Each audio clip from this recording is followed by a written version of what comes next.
eu nunca fiquei satisfeito com essa visão de cruzadas, peregrinos, defensores da Terra Santa, tudo mais. Então, fui examinando, e aí fui chegando, a partir do livro Parzival, do Wolfram, na relação dos templários com o Graal, dos templários com o Oriente, dos templários com a Síria, dos templários com o mundo islâmico.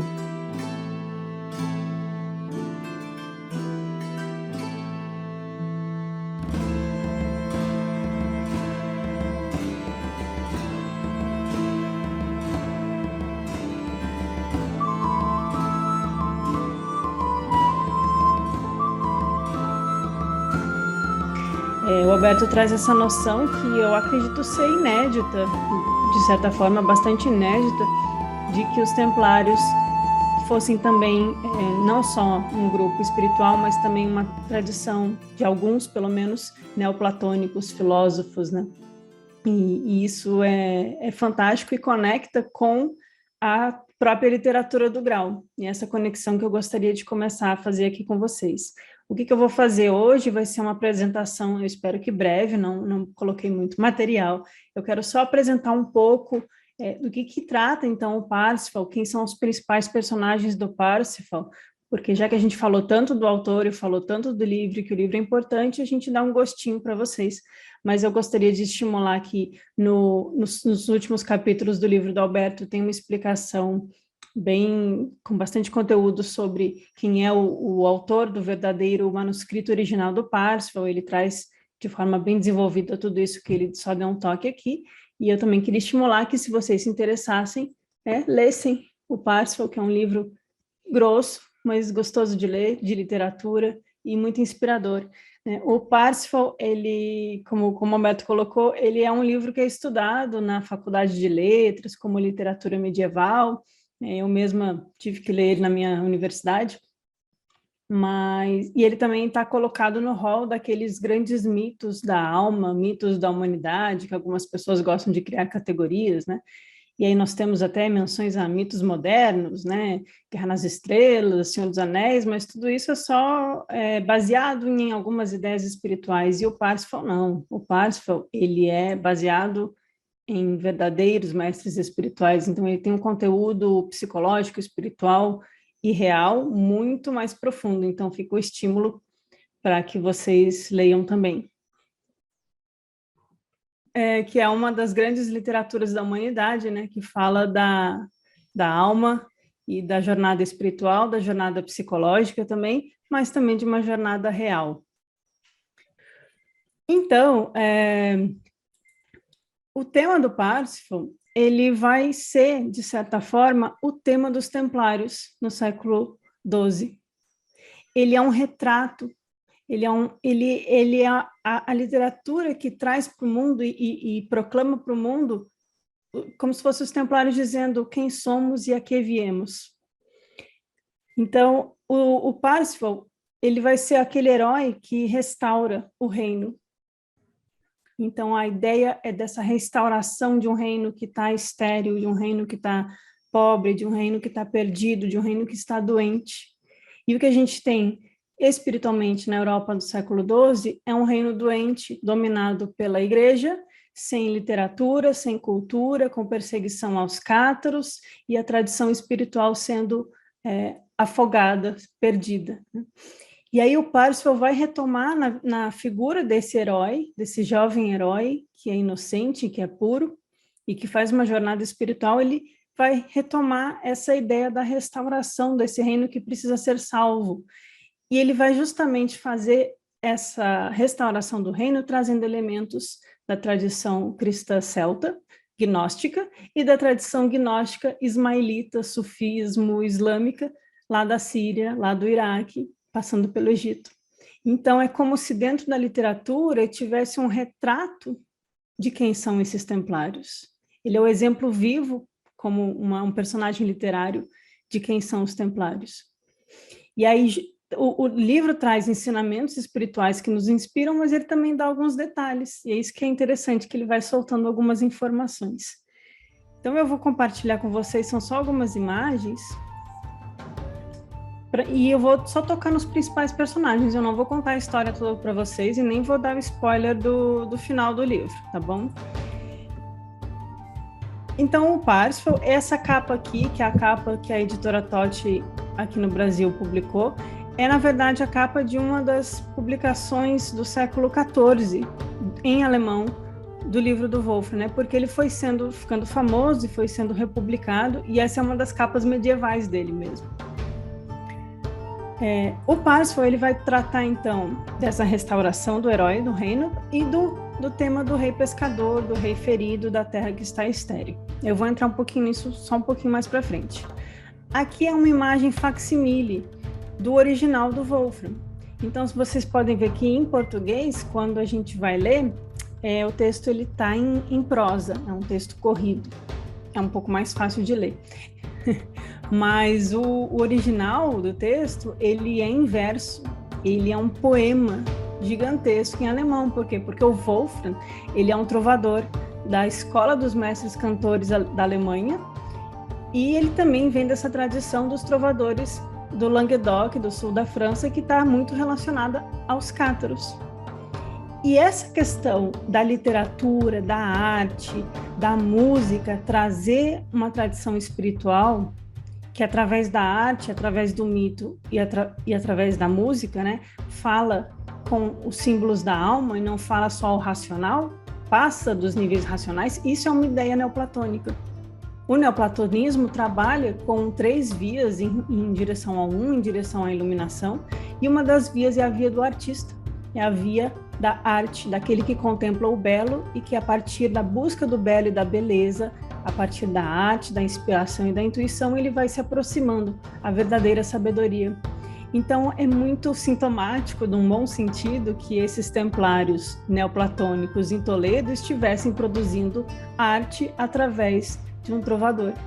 Isso é muito neoplatônico, é uma atitude neoplatônica, é isso que eu queria dizer. Bom, só para vocês terem uma ideia de como é que é o texto original, ele é bastante ilustrado mesmo, as cópias também vão surgindo assim, tem esse estilão alemão medieval. Os temas que vão aparecer vão ser, como eu já disse, a restauração do reino, a conquista do grau e a grande jornada espiritual. Restaurar como? O reino ele é restaurado mediante a própria conquista do grau. No livro do Wolfram, o aspirante ao grau, ele precisa empreender essa demanda de sua alma, e essa demanda é uma jornada espiritual. Então, ele vai vencendo os apelos do mundo, que governam a alma e a mente, né? Governam a psique, ele passa a governar a sua própria alma, até que ele atinge o Monte Salvar, o Monte da Salvação. Esse vai ser o grande tema do Parsifal. E há também uma motivação interior. No caso do Parsifal, além da motivação interior, há a demanda de uma missão. Então, no Chrétien, fica um pouco mais uma questão interior. No Parsifal, do Wolfram, fica mais uma missão, e há auxiliares externos. Há instrutores, há pessoas que pedem, que exigem dele que ele cresça, que ele consiga, que ele conquiste, porque mais pessoas precisam dele ter essa conquista. Porque o reino precisa de auxiliares, invisíveis e visíveis, né? E então, no Wolfram, o chamado para o reino do grau, ele vem de uma convocação, tanto interna quanto externa. E é muito bonito ver isso. Nós vamos encontrar, então, algumas diferenças entre o Parsifal do Wolfram e o do Chrétien. Então, os personagens, alguns mudam, né? No Chrétien tem a Guinevere, no Wolfram não tem. No Wolfram tem o Trevisan, que daqui a pouquinho eu vou falar para vocês quem é o Trevisan. No Wolfram, o castelo do grau é nomeado, tem o Mont Salvat. No Chrétien não tem, é só o castelo do grau. E tem alguns personagens, como a Virgem do grau, a Virgem que carrega o grau, que é a Repanse de Schoen. Tem o Ferefis, o Gamuret, que se vocês lerem lá, vocês vão descobrir, eu vou falar aqui rapidinho. E o quê? A terminologia do Wolfram é toda diferente. Então, no reino estéril, ali na França, quando o reino está estéril e o cristianismo da igreja está dominando e perseguindo o esoterismo, a espiritualidade, os gnósticos, surge algumas pessoas, algumas almas que se inspiram na escola do Rashi, aprendem sobre o judaísmo místico, aprendem sobre um Jesus histórico diferente, são incentivados aí ao Oriente. No Oriente tem contato com o neoplatonismo árabe. No Oriente eles têm contato com a tradição sufi, a tradição ismaelita, a tradição do grau sufi, né, árabe, e com a tradição dos cavaleiros do templo do Oriente. Então, quando eles fazem essa junção de uma tradição espiritual celta, cristã, gnóstica, cátara, com a tradição do Oriente, do grau dos cavaleiros do templo, e o sufismo, e a marifa, a gnose sufi, e aí tudo isso se junta em Toledo.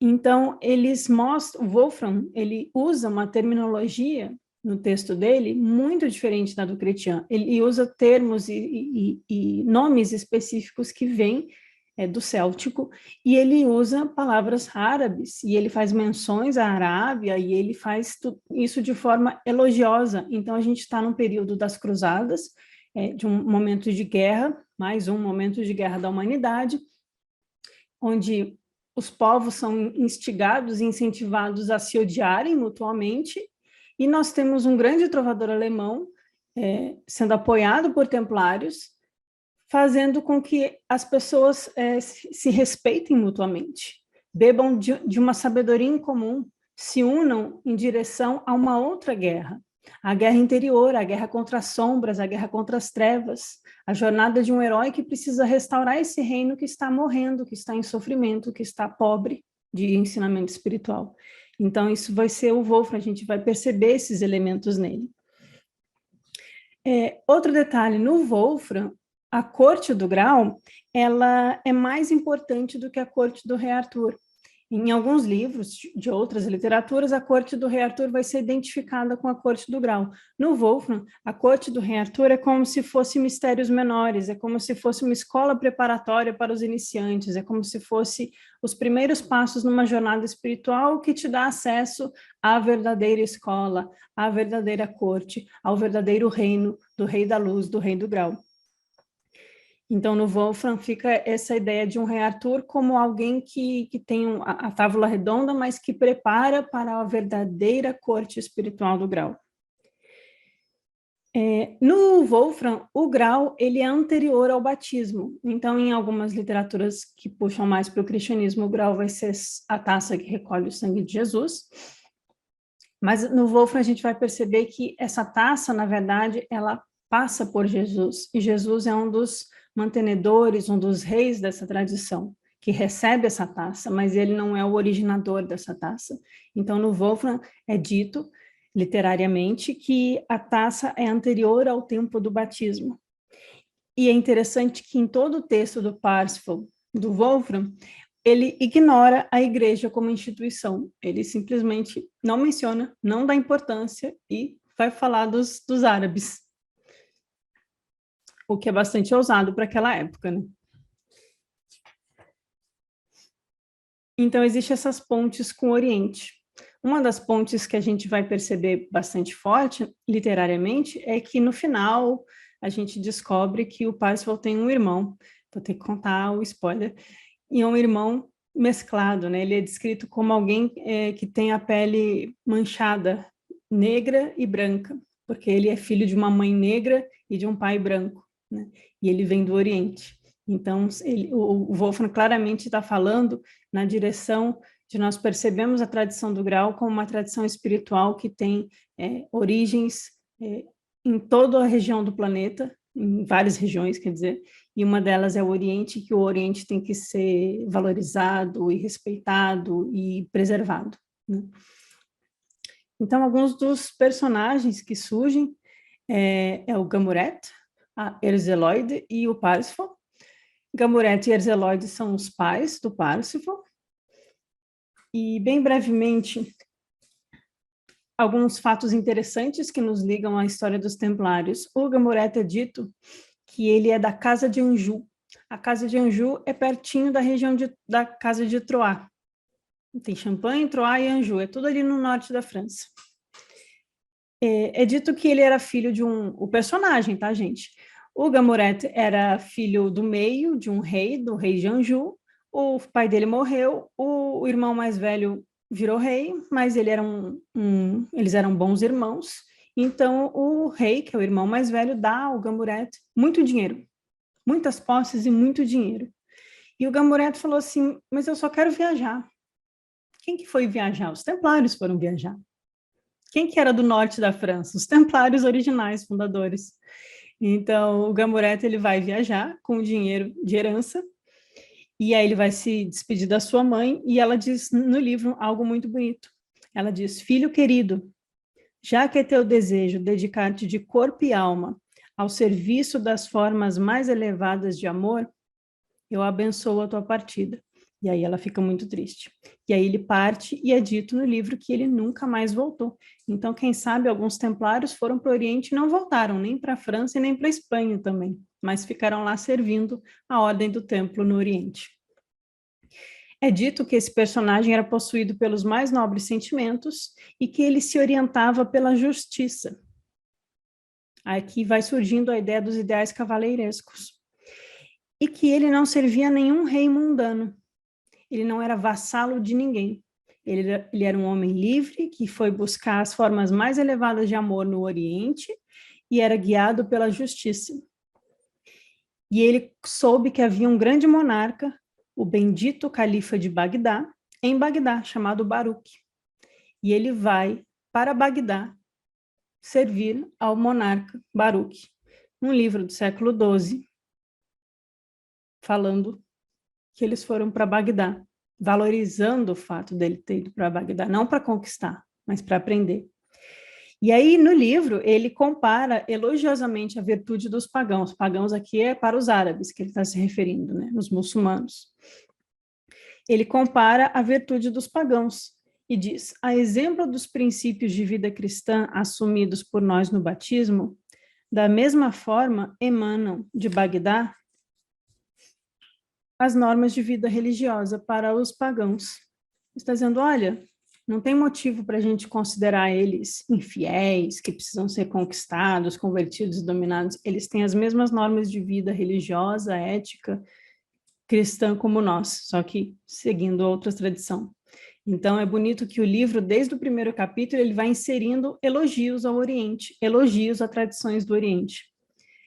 É dito que, então, ele serve esse monarca e depois ele vai, aí que eu achei interessante, para o Marrocos, para a Pérsia, para Damasco, para Alepo, e no final ele se apaixona por uma rainha do norte da África, e não diz quem é, um reino fictício, e que ela tinha um amado que morreu em nome dela, aquela história de cavaleiro, que era alguém que veio da Escócia, então a rainha negra do norte da África tinha se apaixonado por um escocês. E o pai do Parsifal resolveu ficar com ela. E aí ele elogia a pele escura dela. Isso contrasta com o que a gente vê dos cruzados da igreja. Contrasta muito quando a gente lê e pensa que é o século XII, né? Bom, eles têm um filho, ele e a mulher negra, e ele também depois tem outra situação, que eu não vou entrar aqui, e ele tem um outro filho com a Erzeloide. Essa já é uma europeia. E ele é alguém que queria seguir essa vocação de ser um cavaleiro, né? Então, ele vai lutar nas justas, e é dito que ele morre, né, numa dessas batalhas. Então, o livro conta como a mãe do Parsifal, a Erzeloide, ela tem muito medo de perder o seu filho, caso o filho siga os passos de seu pai, querendo se tornar um cavaleiro. Então, o mito vai colocar que ele nasceu isolado numa floresta e a mãe dele protege ele do mundo, não deixa ele saber de nada do mundo, nem conta para ele o que são os cavaleiros, a ordem da cavalaria, etc, etc. E ele fica assim com o retrato de um jovenzinho tolo, ingênuo, que não sabe de nada da vida, que só é criado pela mãe. Tem toda uma questão aqui psicológica, assim também, o Jung, a Emma Jung gosta de desenvolver. Mas o fato é que ele é mostrado como alguém um menino que nasceu e não foi contaminado pelo mundo. Ele nasceu e não serviu aos mecanismos do mundo, ele não entrou na sociedade, ele não era vassalo de nenhum rei, assim como seu pai. Ele era uma alma livre, vivendo na floresta com sua mãe. E ele tinha essa vontade de um dia se tornar cavaleiro, porque um dia ele estava andando e ele viu cavaleiros do rei Arthur. E ele achou que eram anjos. E aí ele conta para a mãe dele, mãe, eu vi uns anjos. E aí ela fica triste, porque pensa, ai meu Deus, ele vai descobrir agora essa vida que o pai dele levava. Então ele acha que são anjos e ele pede para aprender com eles. E aí começa a jornada, a verdadeira jornada da alma do Parsifal. Então nós temos em tudo isso, né, incentivado pelo Wolfram e pelos templários, o ideal cavalheiresco, que não é sobre abrir a porta do carro ou puxar a cadeira para a dama sentar antes, né? O ideal cavalheiresco vai falar de pureza de alma, de uma vida limpa, de uma mente que busca, de um buscador da verdade, né?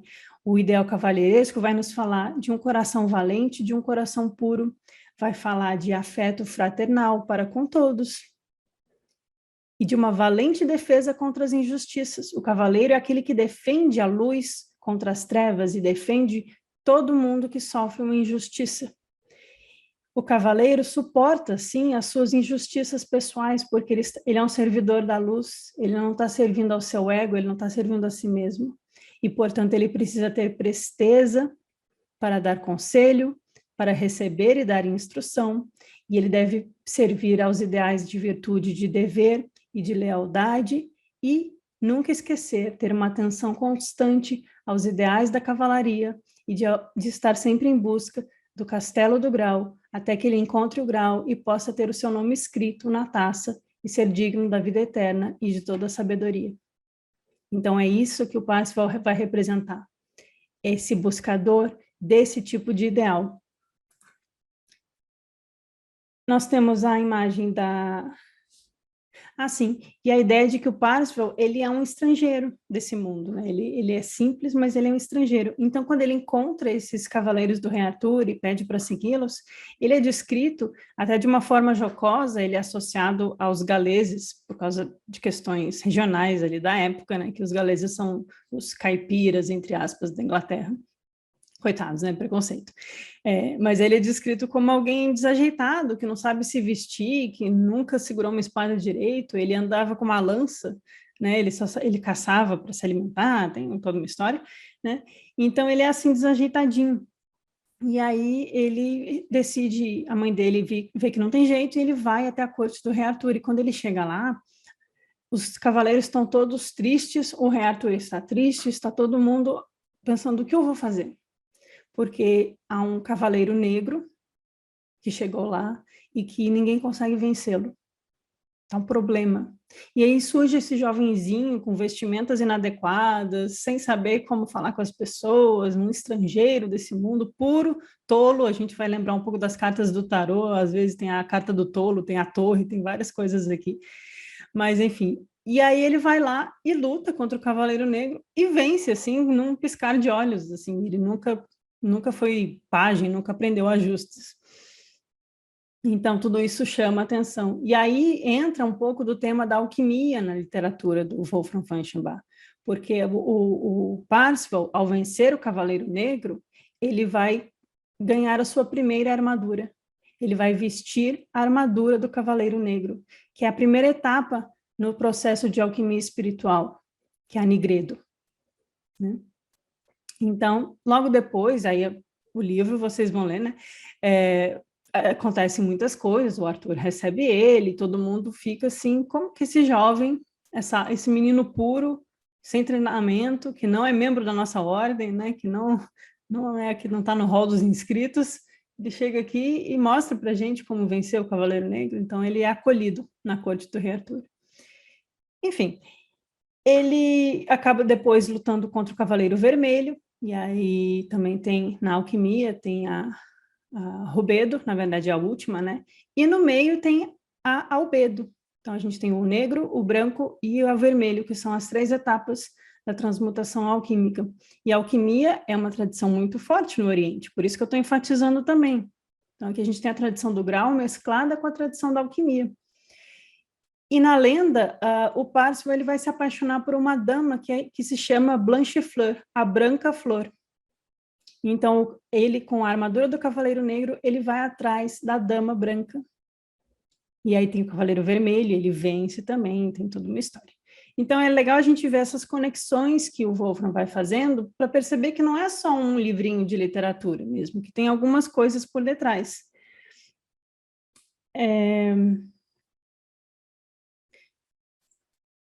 Então, ele começa a lutar e ele tem, então, seu primeiro mestre, seu primeiro instrutor, que é um velho, um cavaleiro aposentado, que se chama Gurnemans. E ele é o seu primeiro instrutor. E ele percebe que o Parsifal não sabia muito da vida do mundo, mas era muito puro, de bom coração. E ele instrui o Parsifal nas suas primeiras etapas no caminho espiritual. E uma das regras que ele diz para o Parsifal é: não fale, ouça.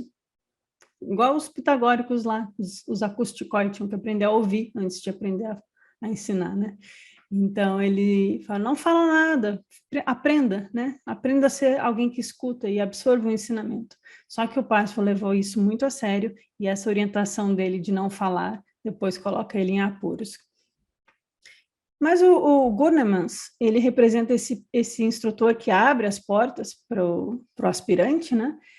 E então ele permite que o Parsifal veja a cerimônia do grau de espectador, não de participante.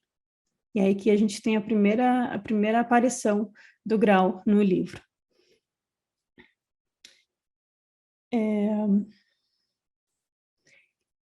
Depois vai surgir a figura da Kundry. A Kundry, ela é uma figura, representa uma energia feminina, e ela vai representar muito a psique, a meu ver, porque ela é volátil, ela é um pouco inconsequente, às vezes muito inspirada, muito intuitiva, muito servidora do grau, e às vezes ela está prejudicando o grau.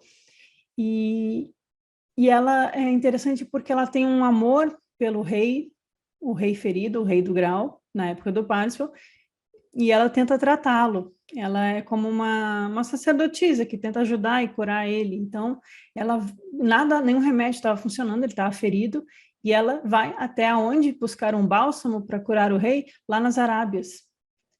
Para curar o reino doente e o rei doente, é preciso que o templário vá até as Arábias, resgatar um ensinamento perdido, porque o que está aqui na Europa está fragmentado e está se perdendo. A gente precisa fazer uma reconstrução desse ensinamento para que ele volte à vida.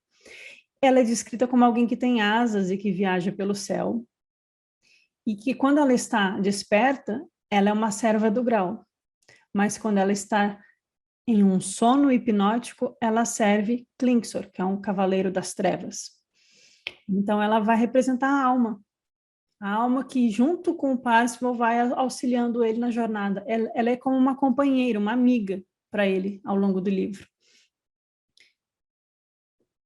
Então, ela tem essa natureza dual, que é a natureza da mente, a natureza da alma, a natureza da psique. Por hora ela é inspirada, intuitiva, e por outra hora ela é dominada pelos sentidos e pelos aspectos mais sombrios.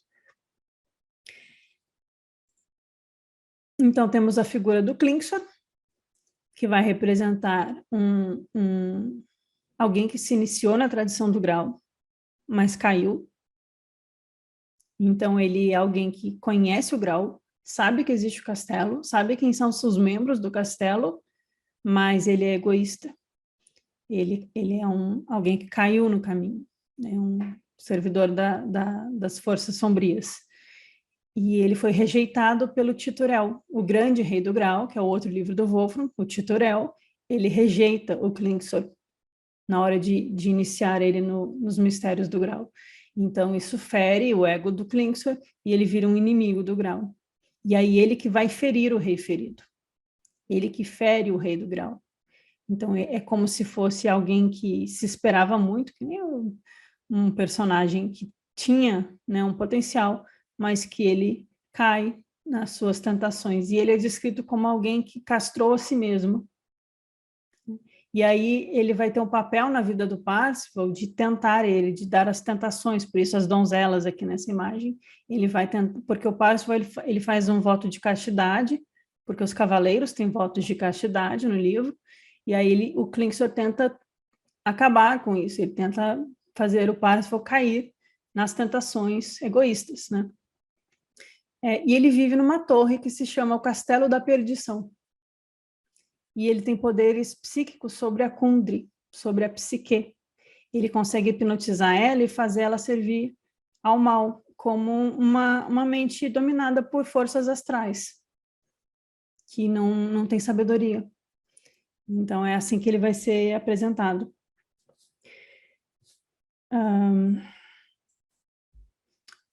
E aí temos a figura do Anfortas, o rei pescador, o rei ferido, né, que ele não tem um sucessor, ele foi ferido na virilha por uma lança, então ele é como, ele vê o ensinamento se degenerando, ele não tem mais forças, um dos seus discípulos se voltou contra ele e abandonou o barco, que agora está atacando a tradição do grau, e ele precisa que alguém dê sustentação a esse ensinamento, que alguém dê sustentação a esse trabalho. Ele está velho e ele precisa de alguém, uma alma pura, uma alma verdadeiramente cavalheiresca, né? Então, a salvação do Parsifal vai ser nesse sentido de salvar o reino, para salvar também o rei ferido. Por isso, o herói que vai restaurar o reino.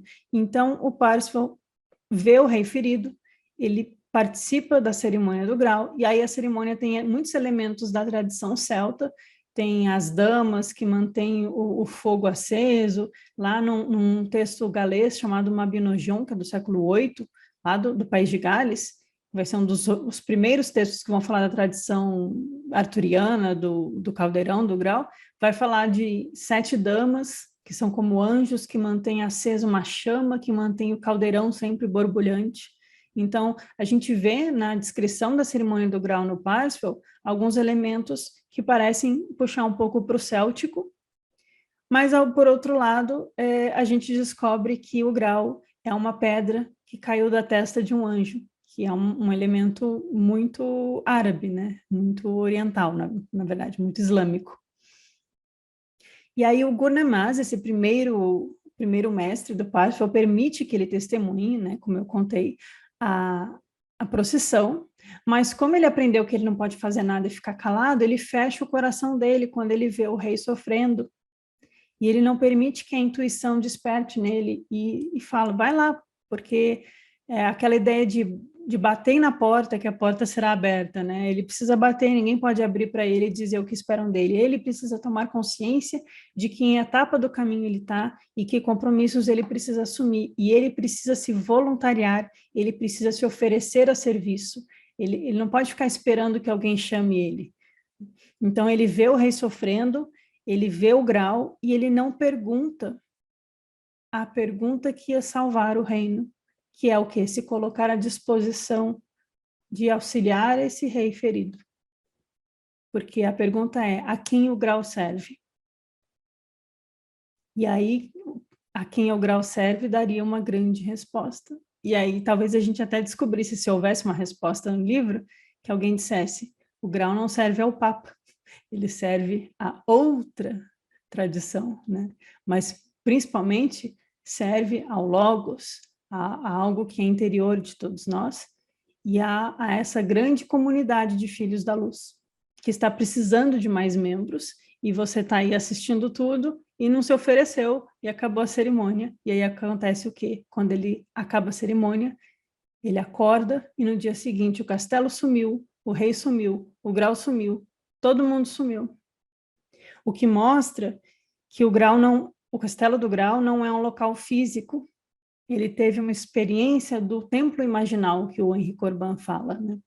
Uma experiência de elevação a um mundo espiritual, um mundo noético, lá no neoplatonismo, no Nous, que ele assiste a uma procissão espiritual de uma fraternidade de anjos, de uma fraternidade de luz. Então, o Gurnemaz, esse instrutor do Parsifal, ele vê o potencial do jovem, ele permite que ele testemunhe, mas o Parsifal perde o momento. E aí isso vai falar de toda a jornada da alma que coloca os pés nessa busca espiritual e às vezes é tentado pelas situações do mundo e não percebe o momento passando e não dá ouvidos à intuição, não dá ouvidos à Sofia, não escuta o seu instrutor e às vezes a gente perde o momento. Mas é bonito porque aí, depois de perder o momento, ele vai ser tentado pelo Klingsor, que é o Mago Negro, aí ele vai ser raptado, aí ele tem que se livrar de um monte de situação, e a Kundry, a alma, essa que fica indo e vindo, voando, ela não desiste dele, e ela continua a auxiliá-lo. E quando ele está prestes a desistir, ele tem alguns momentos que aí ele resolve que ele não vai desistir do grau, e ele continua a seguir o grau. E ele descobre que o caminho do grau não é apontado por um caminho na terra, ele não é visível aos olhos, e que ninguém pode te dizer qual é o caminho para o grau. Somente o grau pode mostrar o caminho para si mesmo. Então ele parte nessa busca interior para ele encontrar o grau espiritual. E aí ele pode ter a permissão de entrar novamente no reino celestial, do castelo do grau, dos cavaleiros do templo da luz. E ele precisa ser escolhido pelo grau. Então, o Parsifal, ele consegue depois se engajar, e aí ele fica perdido por um tempo, né? E continua buscando, e ele encontra a figura do ermitão, que aí é o segundo mestre dele, que é um senhor na floresta, um sábio, que começa a abrir um pouco as respostas para ele. E aí é nesse momento que surge, lá no capítulo 9, o capítulo que o Alberto gosta muito de citar, a revelação de que os Cavaleiros do Grau são aqueles templários que você conhece. Então, dá a entender que ele sabia quem eram os templários, ele só precisava ligar o tic-teco dele. Então, ele recebe essas instruções, é muito bonito, é muito profundo o capítulo, e que os Cavaleiros do Grau são os Templários. E aí ele consegue se recuperar dessa queda e partir em uma nova busca. Ele compreende o que é o grau, ele compreende o que é a sabedoria que o grau representa e o que é essa jornada que ele está fazendo e quem são esses templários e o que ele precisa fazer para ser um servidor do grau, para ser um merecedor do grau.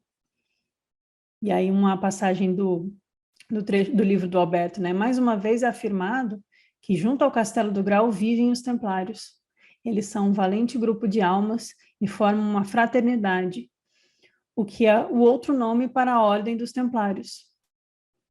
São eles uma ordem ou uma fraternidade? Na sequência do texto, lemos sobre a comunidade do grau, que seus membros são recrutados em muitos países e que existem os estatutos do grau, onde aparecem os deveres do cavaleiro e que junto ao grau vive uma seleta fraternidade.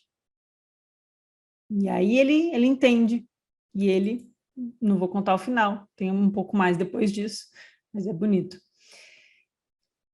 Outro trecho no livro do Alberto. Em Wolfram, através do Parsifal e do Titurel, haveria o destaque para um encontro da tradição celta do grau com a tradição islâmico-persa da cavalaria espiritual do grau. Em seu texto, Corban, Henri Corban, indica a prática de uma hermenêutica que nos conduziria da literatura para a história sutil e nos mostraria que os cavaleiros do grau, o tempo do templo do grau, os cavaleiros do grau são uma linhagem oral, presente nos bastidores da escola de Toledo, e não como um templo visível, como qualquer outra igreja cristã. O templo do grau não é uma construção eclesiástica que deixa relatos e provas de sua existência em arquivos objetivos.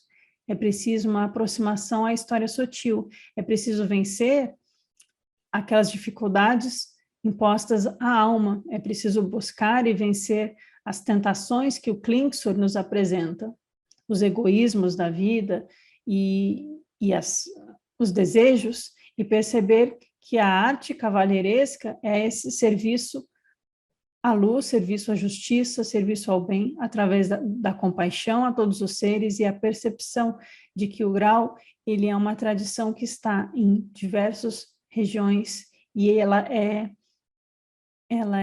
sutil, ela está na cidade celestial.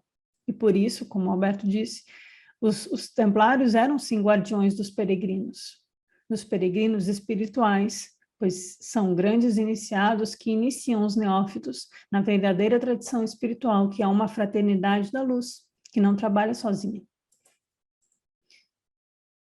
Um trecho do Parsifal, do capítulo 9, que é o momento que ele apresenta, quando ele está em diálogo com Trevisan. Conheço bem essa questão e sei que em Mont Salvage, né, o Monte da Salvação,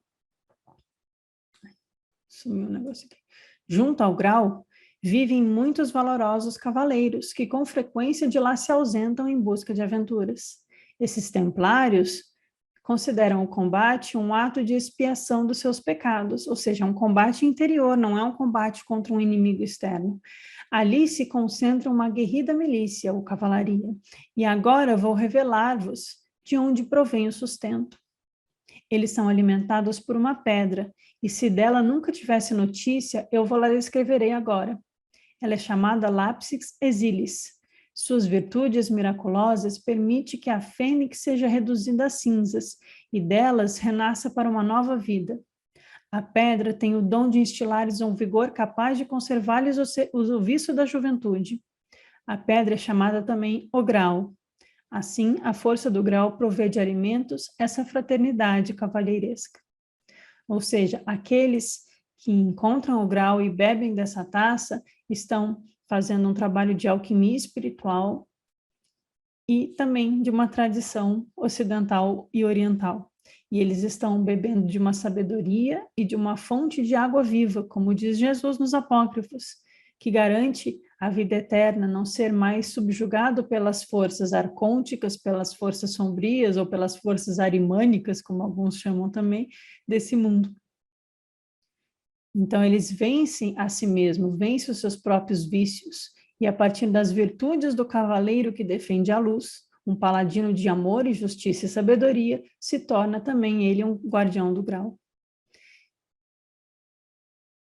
O Alberto conclui, né, um pouco, que o Wolfram enfatizava a linhagem espiritual do grau. A cavalaria celeste, os anjos como portadores do grau, o castelo invisível e os poderes curativos da pedra filosofal. Porque aquele que se torna vivo não morre mais, isso é bem gnóstico, né? Era preciso que o rei do grau, juntamente com a sua cavalaria, fizessem a proteção do castelo do grau. Novamente, o tema é diretamente ligado aos templários. Essa seleta fraternidade deveria restaurar a linhagem do grau e guardar os mistérios e segredos da tradição. Alguns seriam convocados para a missão de guardar o grau, e os templários eram guardiões do caminho que conduziam ao templo do grau. Os reais templários seriam então guardiões do templo da montanha da salvação. Tudo indica, aqui é um pouco mais para frente, que o mestre Kyo introduziu o Wolfram nessa fraternidade e deu a ele a missão de dar notícia da íntima relação dos templários com a mística do grau, através de um romance trovadoresco.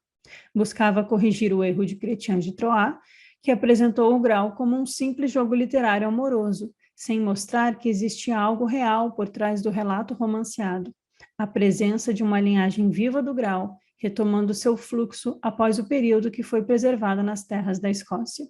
E aí o Alberto comenta também, e faz muito sentido para mim, que o grau, o livro Parzival, do Wolfram von Eschenbach, ele funcionou como um anúncio ao mundo de que aquela fraternidade ainda existia na Terra. Ele funcionou como uma forma sutil de tocar as almas que lessem como literatura e se sentissem inspiradas na sua alma a perceber, às vezes que intuitivamente, inconscientemente, os símbolos de trás daquele ensinamento e as conexões reais e históricas que ele poderia fazer. Então, o que o Alberto comenta é que o livro do Wolfram funcionou como, mais tarde, os manifestos Rosa Cruzes vão funcionar. O Fama e o Confessio Fraternitatis. Uma forma de anunciar ao mundo que os guardiões do grau continuam ali esperando que alguém se interesse em ser um trabalhador da justiça. E eu acho que o Wolfram conseguiu atingir esse objetivo. Último slide. Só com uma curiosidade, um outro livro, aqui não é uma citação do Alberto, é um outro livro, mas me chamou a atenção esse trecho. O nome Parsifal, em sua forma gaélica, significa companheiro da taça. E na forma persa, é o puro, ou o simples, mostrando o caráter imaculado do herói, que passa pelas tentações da vida sem arranhões e compreende o sofrimento do mundo através da compaixão e da simpatia. Ele é uma alma que já estava no ponto, é a sensação que dá, né? Ele não precisou mais sofrer, ele já estava no ponto de ser introduzido no Castelo do Grau. E ele aprende o mundo através da compaixão, da simpatia com o sofrimento do outro, e através dessa busca, auxiliado pelas forças da Kundry, quando ela está servindo o Rei da Luz. Então, o Parsifal, ele se torna um redentor, e a sua arma é a lança sagrada, o símbolo da vontade do Logos, que nunca pode ser separada do grau, pois a vontade precisa da sabedoria para guiar-se. Então, meu desejo é que possamos todos empreender essa jornada, se inspirar um pouco com o Wolfram e entender um pouco melhor toda essa história com o livro do Alberto. Então, era isso que eu tinha para hoje. Espero que tenha sido interessante. Obrigada.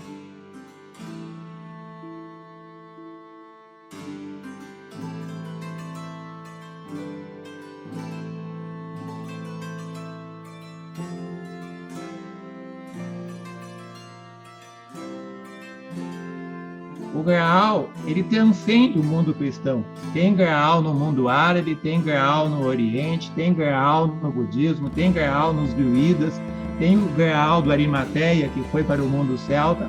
É um rito, são cerimônias, é uma magia, é uma simbologia. O Graal, que é a luz vibrando e se difundindo, tudo mais. Ok.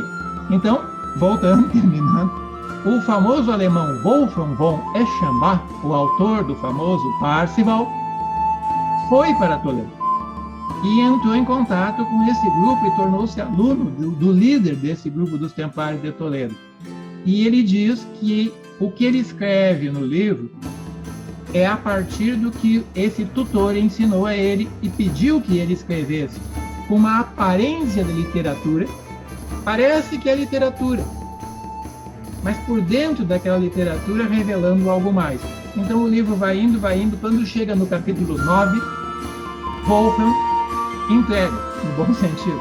Ele diz, os cavaleiros do Graal são os mesmos cavaleiros templários. Olha só.